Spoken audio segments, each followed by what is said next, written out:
एक खूबसूरत जंगल में दो भाई रहा करते थे। एक वीरू शेर और दूसरे का नाम बंटी शेर था। बंटी शेर एकदम दूध जैसे सफेद रंग का था और जंगल का राजा भी बंटी शेर ही था।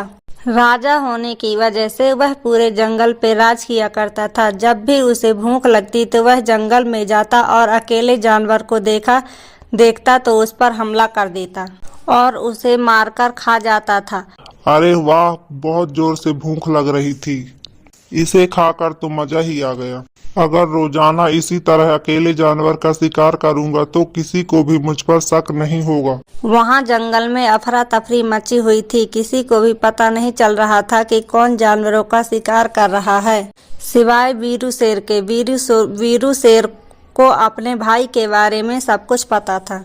वह अपने भाई के इन कारनामों से बहुत ज्यादा दुखी और परेशान था। फिर एक दिन वीरू शेर अपने भाई बंटी शेर से कहता है, सुनो भाई, चलो आज ऊंची पहाड़ियों पर घूमने चलते हैं। काफी दिनों से वहां जाना भी नहीं हुआ। ठीक है, अगर तुम्हारा मन कर रहा है तो चलते हैं। दोनों घूमने के लिए निकल जाते हैं और कुछ ही देर में ऊंची पहाड़ियों पर पहुंच जाते हैं।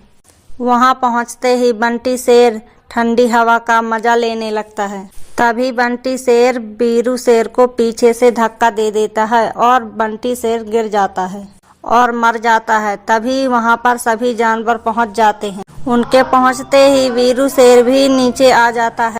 बंटी शेर को मरा देख भालू बोलता है, वीरू शेर महाराज पहाड़ी से नीचे कैसे गिर गए?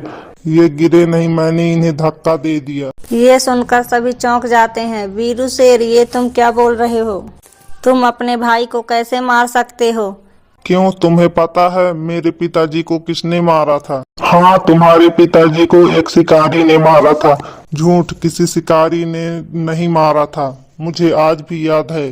मेरे पिताजी जंगल पर राज किया करते थे और सभी जानवरों का अच्छे से ख्याल रखा करते थे। सभी जानवर भी मेरे पिताजी से बहुत खुश थे, सिवाय बंटी शेर के। बंटी शेर अपनी ताकत पर बहुत घमंड किया करता था, इसीलिए पिताजी उसे समझाते रहते थे।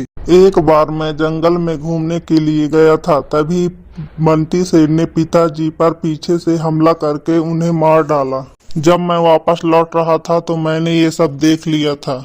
अब से मैं बनूंगा इस जंगल का राजा और पूरे जंगल पर राज करूंगा। कुछ देर बाद तुम भी वहां पर पहुंच गए और तुमने पूछा क्या हुआ बंटी शेर, किसने इन्हें मारा? तब उसने कहा यहाँ एक शिकारी आया था और पिताजी पर हमला कर दिया। अगर उस दिन मैं तुम्हें सब कुछ बता देता तो ये बंटी शेर हम सबको भी मार डालता। इसलिए मैं मौके का इंतजार कर रहा था और आज मुझे मौका मिला तो मैंने इसे पहाड़ी पर लाकर धक्का दे दिया। ये गद्दार था, इसकी यही सजा थी। तुमने बिल्कुल सही किया। गद्दारों की इस जंगल में कोई जगह नहीं है।